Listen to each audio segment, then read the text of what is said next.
hari ini, mari kita buka dalam Yohanes 15 ayat 1 sampai 8. Yohanes 15 ayat 1 sampai 8, demikian firman Tuhan. Akulah pokok anggur yang benar dan Bapakulah pengusahanya. Setiap ranting padaku yang tidak berbuah dipotongnya, dan setiap ranting yang berbuah dibersihkannya, supaya ia lebih banyak berbuah. Kamu memang sudah bersih karena firman yang telah kukatakan kepadamu. Tinggallah di dalam aku, dan aku di dalam kamu, sama seperti ranting tidak dapat berbuah dari dirinya sendiri kalau ia tidak tinggal pada pokok anggur. Demikian juga kamu tidak berbuah jikalau kamu tidak tinggal di dalam aku. Akulah pokok anggur dan kamulah ranting-rantingnya. Barang siapa tinggal di dalam aku dan aku di dalam dia, ia berbuah banyak. Sebab di luar aku, kamu tidak dapat berbuat apa-apa.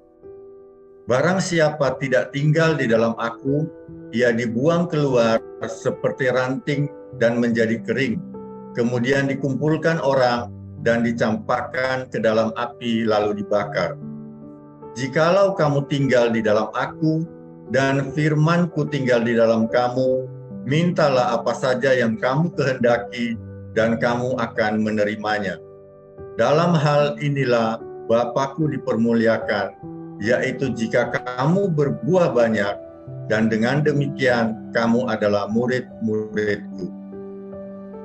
Dari ayat 4 sampai ayat yang ke-7, kita membaca banyak kata tinggallah di dalam aku. Apa arti kata tinggal di dalam Kristus? Ketika kita melihat kalimat-kalimat ini, kata tinggallah di dalam aku adalah kalimat nasihat dari Tuhan. Tuhan menasihati kita untuk tinggal di dalam Tuhan. Berarti sangat penting artinya jika kita tinggal di dalam Tuhan. Karena diulang sampai beberapa kali. Nah, untuk bisa tinggal di dalam Tuhan, hal yang pertama yang saya catat adalah diperlukan sebuah kesetiaan. Allah kita adalah Allah yang setia. Walaupun seringkali kita tidak setia, tetapi Allah kita tetap setia. Oleh karena itu, saya menganggap wajar jika Allah menuntut daripada kita kesetiaan. Kesetiaan tidak hanya berlaku antara saya dan Kristus, tetapi sebagai anak, kita juga belajar setia terhadap orang tua. Suami terhadap istri, atau istri terhadap suami, karyawan terhadap perusahaan, pengusaha terhadap pekerjaan, dan juga jemaat terhadap gereja. Kesetiaan diperlukan dalam setiap aspek kehidupan. Dan seseorang apabila dia mau maju dan berkembang, dia harus setia. Dalam Lukas 16 ayat 10, barang siapa setia dalam perkara-perkara kecil, ia juga setia dalam perkara-perkara besar. Dan barang siapa tidak benar dalam perkara-perkara kecil, ia tidak benar juga dalam perkara-perkara yang besar. Ketika kita mau tinggal di dalam Tuhan, hal pertama yang harus kita ingat adalah kesetiaan. Hal yang kedua, dalam Yohanes 15 ayat 5 bagian A. Akulah pokok anggur dan kamulah ranting-rantingnya. Allah adalah pokok. Artinya kita harus sadar bahwa Allah adalah sumber. Ketika kita sadar Allah itu adalah sumber, maka hal yang kedua adalah kita harus fokus hanya kepada Allah. Seringkali fokus kita bukan pada pokok, bukan pada Allah kita. Fokus kita mungkin kepada ranting pohon yang lain. Kita suka melihat dan suka terpengaruh dengan pohon yang lain yang terlihat daunnya mungkin lebih baik, lebih segar, Dan seringkali kita mulai membanding-bandingkan dengan apa yang ada pada kita. Kenapa ranting kita daunnya kurang baik? Dan ketika kita mulai membanding-bandingkan, itu yang membuat kita tidak dapat berbuah.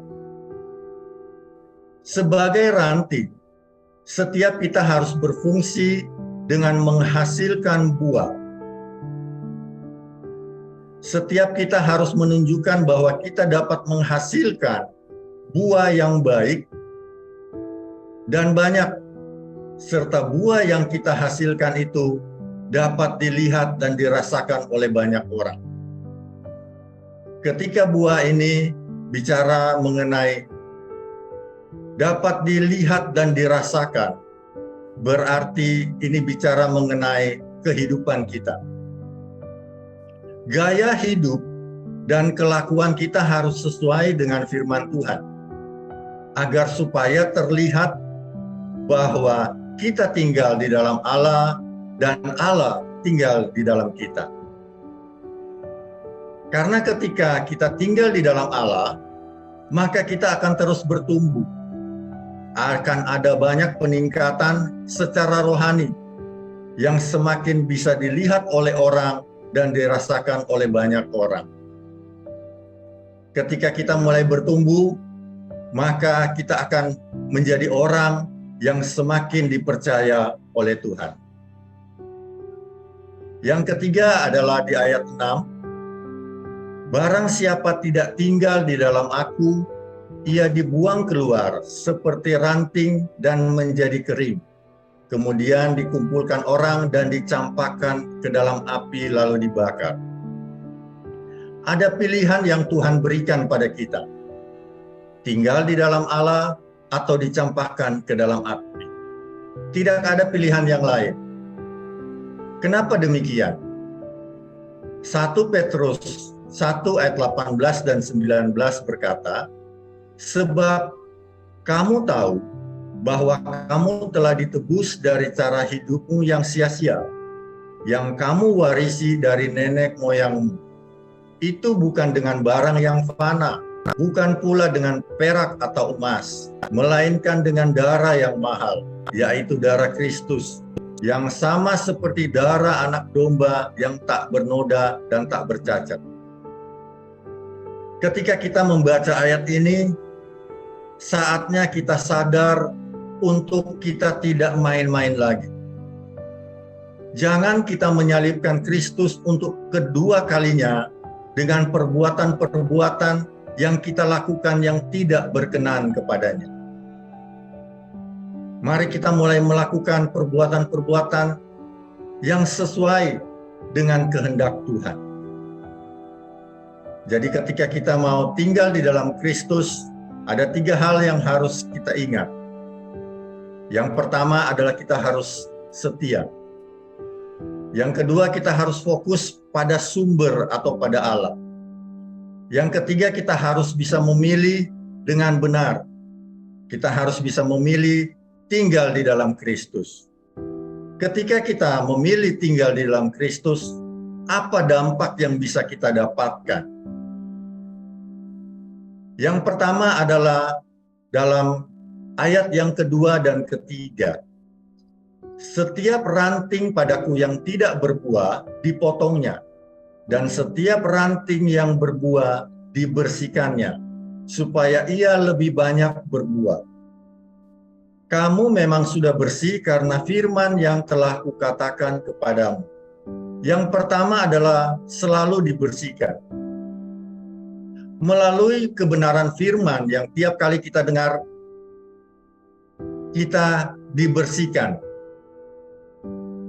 Karena firman Tuhan itu berfungsi untuk mengajar, menyatakan kesalahan, memperbaiki kelakuan, dan mendidik orang dalam kebenaran. Ketika kita mulai mendengar firman, kita mulai belajar untuk semakin hari semakin baik. Untuk semakin hari semakin menjadi seperti Kristus. Karena itu, kita tidak boleh mengeraskan hati kita ketika kita mulai mendengarkan firman. Kita harus bersyukur jika kita masih bisa ditegur oleh firman. Kita mulai belajar taat melakukan firman, sehingga apa yang kita lakukan semakin hari semakin baik. Semakin hari kita menjadi semakin seperti Kristus.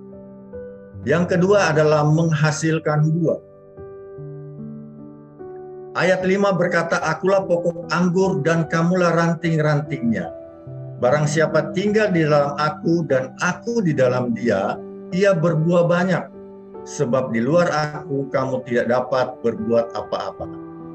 Ada banyak buah yang bisa kita hasilkan ketika kita tinggal bersama dengan Kristus. Dalam Galatia 5 ada 9 buah roh. Ada kasih, sukacita, damai sejahtera, kesabaran, kemurahan, kebaikan, kesetiaan, kelembutan, dan penguasaan diri. Ketika kita mulai menghasilkan buah, akan terlihat dengan baik, dan orang-orang akan merasakan kalau dulunya kita suka marah-marah, kita menjadi orang yang sabar. Kalau dulu kita suka cemberut, sekarang kita menjadi orang yang penuh dengan sukacita. Dan kita mulai penuh dengan buah-buah kebenaran. Mazmur 92 ayat 15 berkata, "Sampai tua kita tetap berbuah."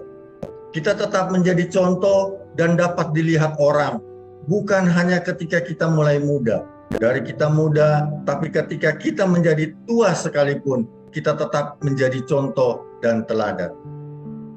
Yang ketiga adalah dalam Yohanes 15 ayat yang ke-7. "Jikalau kamu tinggal di dalam aku dan firman-Ku tinggal di dalam kamu, mintalah apa saja yang kamu kehendaki dan kamu akan menerimanya." Ada satu yang luar biasa ketika kita tinggal di dalam Tuhan. Kita akan dipelihara Tuhan seperti biji matanya. Mazmur 17 ayat 8, firman Tuhan berkata, "Peliharalah aku seperti biji mata, sembunyikanlah aku dalam naungan sayap." Kalau kita menjadi biji matanya Tuhan, kitalah menjadi orang yang penting di mata Tuhan. Sehingga kita akan dijaga Tuhan. Kita akan dipelihara Tuhan. Karena kita adalah orang-orang yang setia. Kemudian ketika kita sadar bahwa kita punya hak yang istimewa, maka kita akan diberikan kuasa oleh Tuhan.